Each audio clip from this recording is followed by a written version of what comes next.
আজ প্রথমবার জামাইবাবু আমাদের বাড়িতে এসেছে, তাই বাড়িতে চলছে একেবারে স্পেশাল মুড। হাসি আড্ডায় ভরে গেছে আজকের সন্ধে।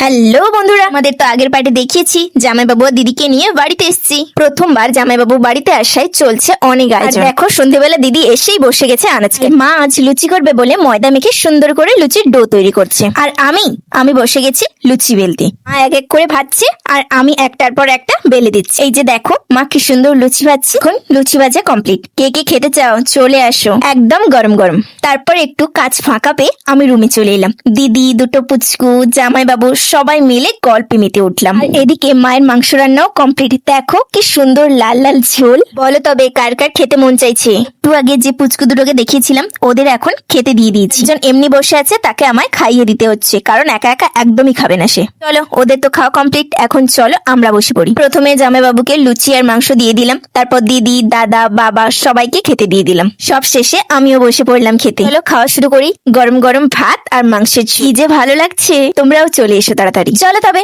আজকের এই ছোট্ট পারিবারিক মিনি ব্লগটি এখানেই শেষ করছি। ভিডিও কেমন লাগলো অবশ্যই কমেন্টে জানিও। Thank you.